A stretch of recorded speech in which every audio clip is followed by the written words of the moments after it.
I temporarily moved the brake out of the way. Need to undo 1, 2, 3 bolts on each side, and they should come right off. We're gonna drain some of the fluid. There's a bolt back here and a bolt underneath. We're gonna loosen and drain the fluids out.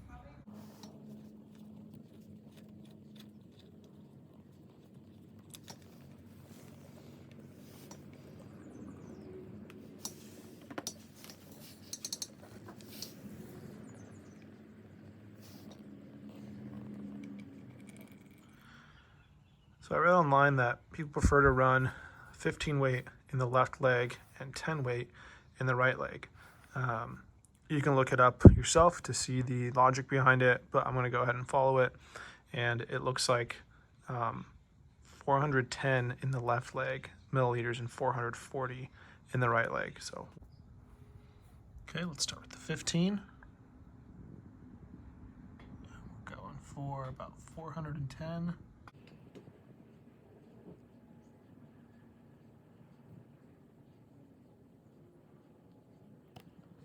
There, we'll call that about 410. And the 410 is going to go into there. It's a simple Allen bolt that you remove for the left and the right side.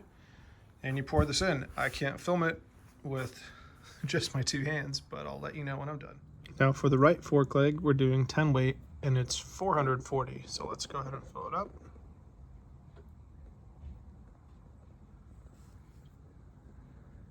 Just below our 450 mark right there. Let's keep it going.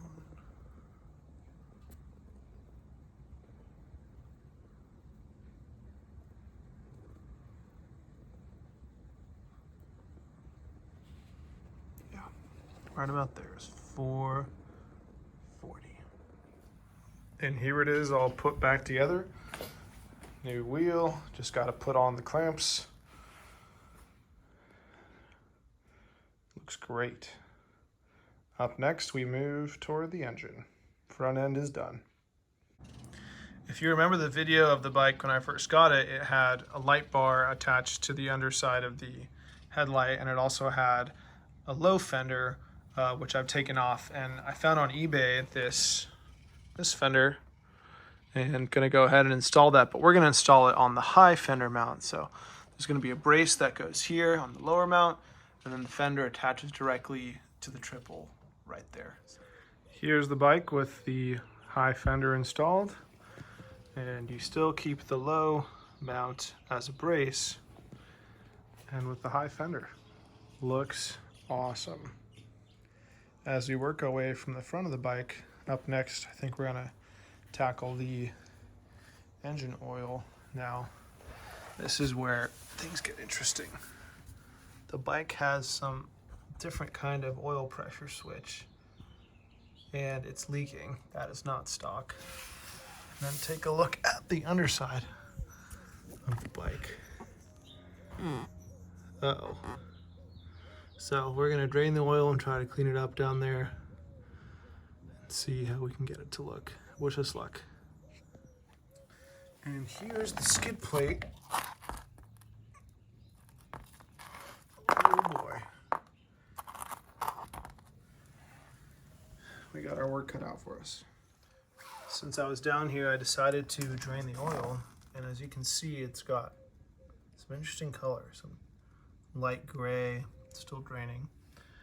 What I'm gonna do is run some regular oil through it, even while the drain plug is out, just to try to clear out any other residue. And then we're gonna top it up. I'm gonna be running the Spectro Golden 4 20W50. This is a semi-synthetic blend. All right, update on the oil pressure switch. Took the old one out right there. And it's this interesting 2-part switch, some electrical contacts here. But the BMW OEM one looks like this. Crush washer and just one prong here. So we're going to install that, and hopefully there will be no more oil leaking from the engine. Okay, up next we're pouring in 2.5 liters of oil into the engine. And we'll do that now.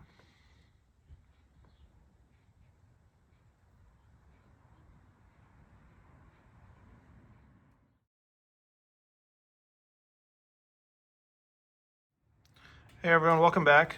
So today we're going to be looking at the exhaust nuts that secure the headers to the cylinder head, and it's important to make sure that these have anti-seize on them because they can become seized and break off, and that's a really big pain. So I put a little WD-40 on both sides and going to be using my exhaust nut wrench that just clamps on like this, and you torque on it nice and good to loosen it up, and then put some anti-seize on. Loosened it with a breaker bar, and now it's comes off pretty easily. Should be able to do it by hand. And let's see how these threads look. Actually, these threads look great. Excellent. Okay, that's what we wanted to see. We're going to put some anti-seize on there and tighten them back up. I like to use a liquid moly and a little applicator brush, and it's this LM508 anti-seize. Set that aside. Oops. And then I just like to evenly coat the threads all the way around. Whoops, wasn't even pointing the camera on there. I like to evenly coat the threads here with this stuff before tightening it. Can't do two things at once, dang it. So a lot of the parts on the bike are rubber and need to be replaced. Specifically this boot from the cylinder head to the carb. This rubber boot here from the airbox to the carb manifold. The foot peg rubber, throttle cables. So I've ordered those parts and they should get here pretty soon. And we'll replace them. Another rubber part that needs to be replaced besides these carb parts is the swing arm boot. And while we're doing that, we're going to replace this one as well. Now this is a really complicated procedure. Not a lot of information about it online, so I've got my friend Ed coming tomorrow who's done it before to come assist, but before we do that, we have to remove the airbox and the carburetors. So, okay, we've moved the carburetor out of the way and popped off the airbox cover. Now this is the evap system that's for emissions, and a lot of folks actually get rid of this. So I think Ed might help me with how to bypass that, and there's a specific way to do that. But in the meantime, we'll leave it installed. That's how it looks like.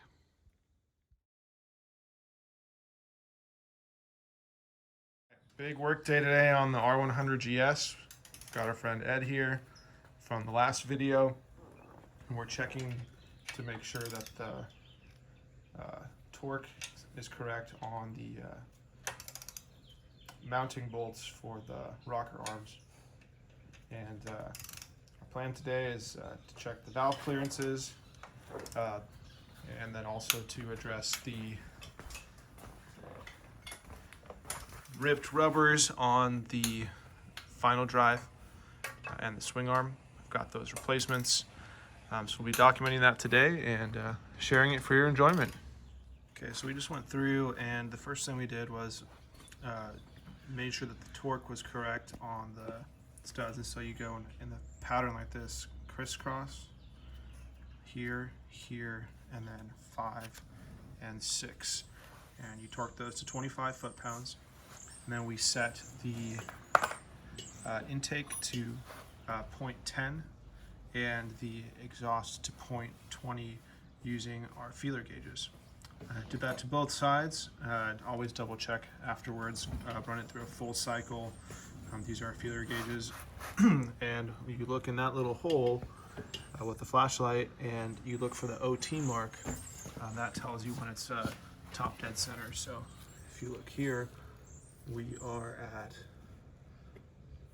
you can kind of see it, there it is. The OT lines up with the little notch in the case. So pretty simple procedure.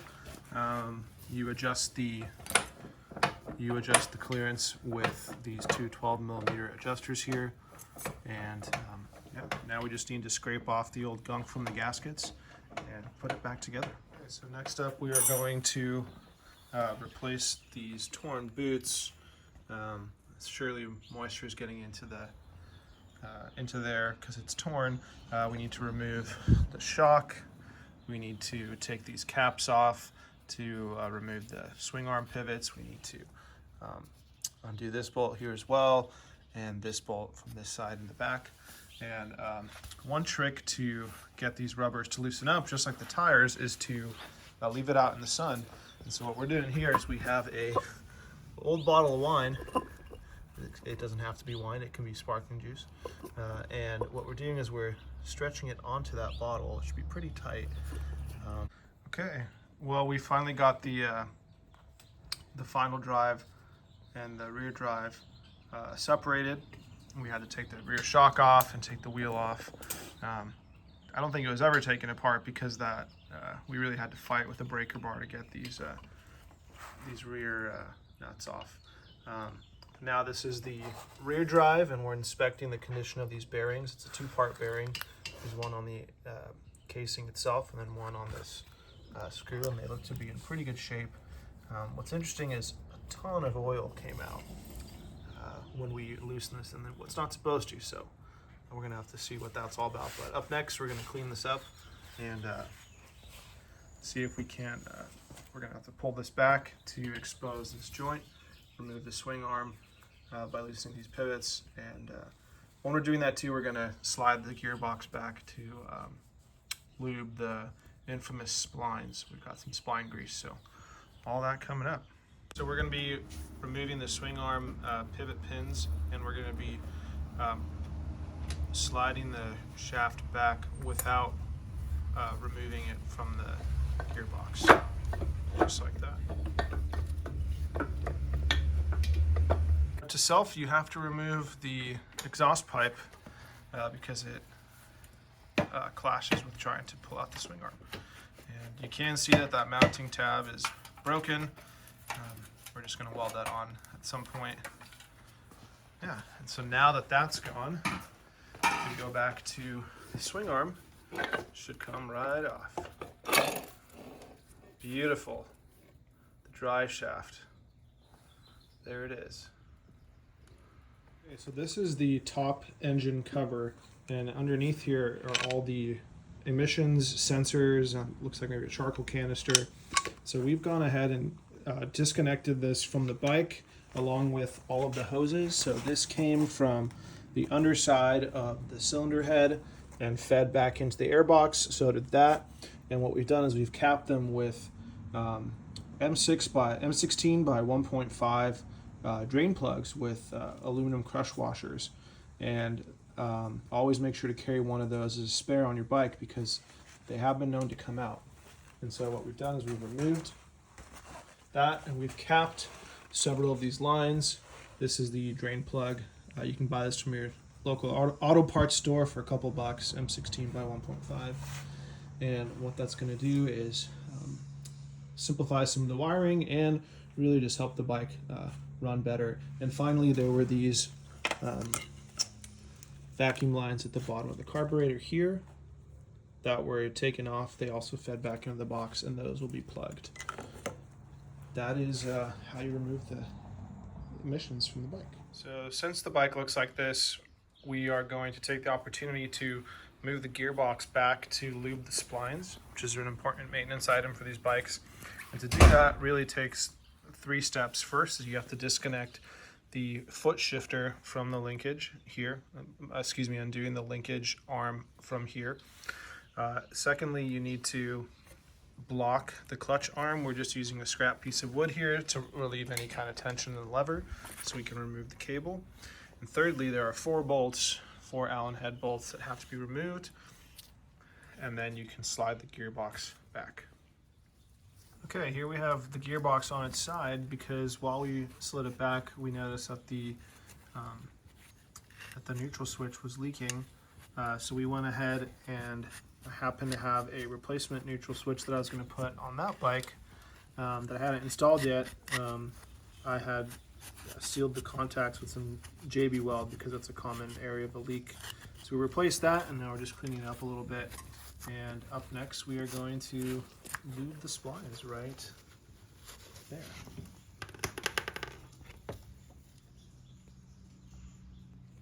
All right, the moment of truth. We've got the new boot on. This is the improved design from BMW. It's a little bit easier to install, but our wine bottle trick definitely helped a lot. We've got the transmission back together, the airbox on. Going to connect the battery negative here. It's really important when you do that to make sure that the bolt there, it actually has a breather hole in it to make sure that it's cleaned out and that you can see through it, like on this one. I'm going to put it back together. All right, folks. Well, after 8 hours in the garage, we've pretty much gone through the bike front to back. We have installed new rubbers here and here. We have installed new throttle cables and cleaned this whole assembly up and routed it correctly. Airbox has been cleaned up and everything's been put together. So we're going to do our first start and see if it goes. So let's do choke on. Okay. Moment of truth.